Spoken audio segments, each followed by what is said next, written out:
Where you arrive does not matter so much as what sort of person you are when you arrive there. My goodness, this is such an important but difficult worldview to swallow. It's taken from Marcus Aurelius's Meditations. In my mind, understanding this perhaps marks the transition point to adulthood. At least for me, when I think of my time before adulthood, oh wow, how dependent I was on the external fluff, how heavily lacking I was in self reliance, how immensely I wanted to be a sponge that absorbed everything around me. And then there comes a point through the grace of time and experience that you realize there's an entire world within you worth exploring. And voila, adulthood, voila, strength of character. I find Seneca and Aurelius difficult to write about and also difficult to reflect on, not because these texts are inherently difficult. In fact, they're very simple to absorb, but because I'm confronted with information overload every time I pick up the writings. Much has been written on Stoicism, and it has the potential to cover so much of the angst and the confusion and the ennui and the excitement of daily life. Yet it can also seem deceivingly effortless to simply just read these texts and call it a day without putting in the work to actually incorporate these observations into one's own daily life. Yeah, I read it, but do I strive to put to practice the things that I have read? These wisdom gems aren't going to enter into my way of life simply by osmosis. There needs to be some effort there. Maybe these kinds of texts require much time and much sitting to sink in, a continuous exercise, not of the body, but of the mind. Those are my 2 cents. I'd love for you to chime in and share how you go about incorporating Stoicism into your daily life. At the end of the day, I suppose my question is, how does one become a Stoic in modernity? Is that even a thing? So here's my modest elevator pitch on Marcus Aurelius and Meditations. And I'm sharing it with the hope that it can bring us one step closer to putting into practice some of the Stoic ideas that Marcus Aurelius dwelled on himself. So without further ado, elevator pitch. With this book, you become a fly on the wall in the private chambers of Emperor Marcus Aurelius, a Roman emperor who embraced philosophy and provided a personal accounting of Stoic directives that applied to him not simply as a ruler, but more so as a frail human like us all. How I discovered it. It made its way onto my January TBR or to be read list. Yes, this was back in January. And I think I was on a stroll in Pasadena one evening and was listening to an episode from a podcast called The Partially Examined Life, I think. I'll link it in the YouTube description of this video. There was an episode on Marcus Aurelius and Ryan Holiday, who's become famous for sort of filtering through some of the key ideas in Stoicism and distilling it to us in modernity in an easily accessible way. And so he was being interviewed, Ryan Holiday was, and it brought me back to my admiration of and love for Roman history and some of my classes that I took in the history department at UCLA. And one of the professors that I had, John Langdon, my goodness, he was always so enthusiastic in his classes and such a good storyteller. I was always just fascinated listening to his lectures on Roman history and some bits on philosophy as well. So it took me back to those times in undergrad. And I never really explored Stoicism per se, but it was always a word that was floating around. And I suddenly became very curious to go ahead and take a deeper dive and see what it's all about. Who would like the book? Ooh, threefold. Those interested in Roman history, given the author's leadership status in the Roman Empire, those who want a distilled version of Stoicism and how it applies to daily life, those willing to engage in aphorisms that colored ancient philosophy but are still apt to this day. Isn't that incredible? So I thought in this video I'd give a few introductory remarks, and then perhaps in another video I'll go a bit deeper into each of the books or the chapters found in this collection. We have a total of 12 books, and it's a total of 170 pages broken down into these 12 chapters. So I could go ahead and do a deeper dive into each one in another video, but for now, some introduction. It was really interesting for me to find out that Marcus did not write Meditations for publication.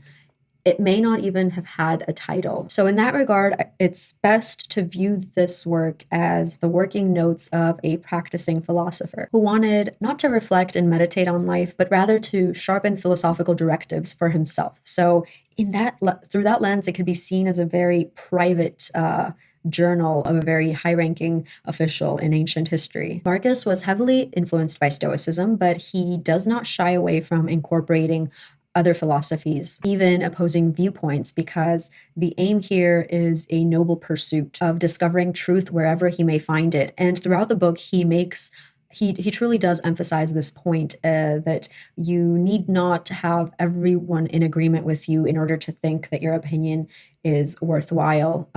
Instead, he views opinions from the lens of that is so different from what we see nowadays in media and politics. To him, an opinion becomes worthwhile after one is able to sharpen it against opposing viewpoints, and only when it is able to withstand that sort of rigorous analysis does he deem an opinion worthwhile. And he doesn't shy away from changing his opinions either. In fact, that's something that is welcome for him. It's a refreshing point of view, and it's made even more refreshing by the fact that this is an emperor, a politician himself, who's observing this and acknowledging it for what it is. Another tidbit or thought that came to mind as I was reading, it's difficult to pinpoint one overarching theme to Marcus's writing. Finding patterns has been very helpful when reading his text. I read somewhere that it's good to approach his writing through three different buckets or recurring patterns in his worldview that might help us not only go through the book and absorb it, but also perhaps incorporate the ideas into our own lives. And those three patterns are as follows. The first one, perception. The second one is action. And the third is will. So in the context of perception, we have external world events, and these bombard us with mental impressions. And from these mental impressions, we then create our perception of the world. What Stoic thought does, and what Marcus emphasizes heavily throughout the text, is that it helps minimize our tendencies to distort the external world. It helps to reduce certain value judgments that we may have about the external world, and it helps protect our mind from error. Pretty closely tied to these notions is this habit formation of being able to cultivate an attitude that signals indifference to the external world, whether it be death or life or fame or misfortune caused by external circumstances. The second pattern would be action.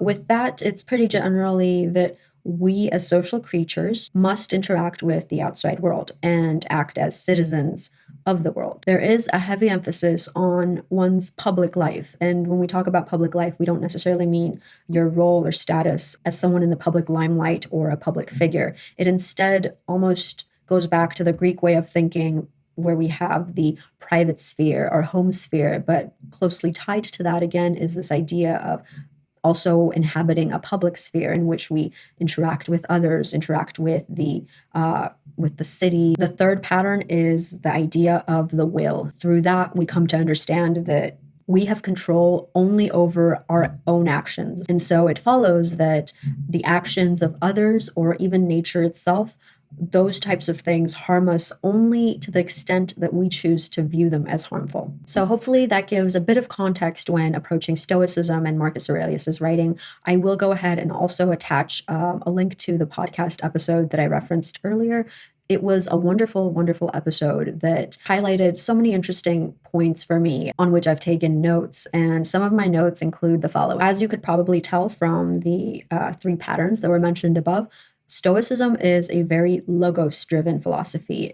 This means that reason reigns supreme as our way of connecting with others. One example that the podcast episode brought about that I really loved was this anecdote on Lyndon B. Johnson. And according to this anecdote, Lyndon B. Johnson was very self-aware of his educational background or lack thereof, particularly when he was surrounded by JFK and other Ivy League big shots in Washington, D.C. The interesting point is that he suffered not from his lack of education, but from his sense or his perspective that he lacked an education. In other words, he carried this chip on his shoulders that he wasn't good enough educationally or academically speaking when comparing himself to others around him. From this example and against the backdrop of Stoicism, we can glean the idea that it's not necessarily things per se that upset us or have the power of upsetting us. It's instead the opinions and the perspectives and the perceptions that we may form around them. So the aim with Stoicism would be not necessarily trying to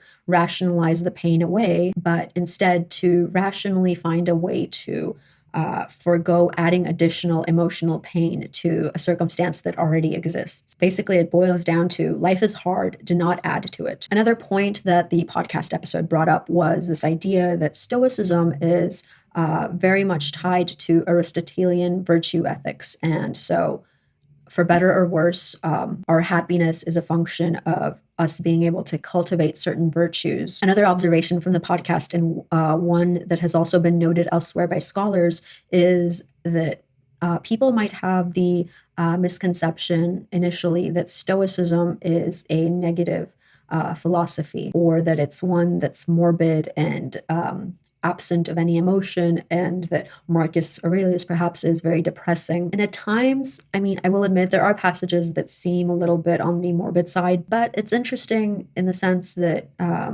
we sort of just drop our expectation when reading Marcus Aurelius that he's not writing to swoon over the pleasures of life. And it's this concept that actually makes Marcus Aurelius accessible to us. Because again, this is a Roman emperor writing this. And I think it's safe to assume that none of us are or ever will be Roman emperors. Yet it's still so accessible and so easily applicable to our lives now. And that's in part due to the realization that Marcus is writing here, at least in his private notes, as a struggling human being, and all of us are. One other thing that the podcast episode and some other articles that I've read have dwelt on is the idea that Stoicism can be closely tied to psychology and more specifically cognitive behavioral therapy.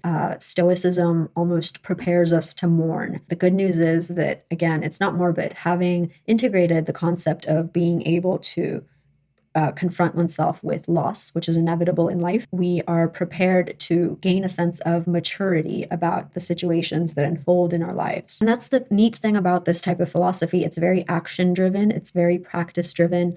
It emphasizes the exercise of decision-making and being able to not simply memorize these lofty ideas, but to also distill them as simply as possible so that we could understand what's going on and then be able to incorporate them into our daily habits, our daily lives, our daily worldview. Much like cognitive behavioral therapy, we learn to, quote, build a psychological or philosophical immune system to the negative things that may befall us in life. I really hope you found this video insightful. If you have any cool thoughts or things you'd like to share with regard to Stoicism, Marcus Aurelius, meditations, or just anything, my ears are open and attentive. With that said, I'll see you next time. Bye.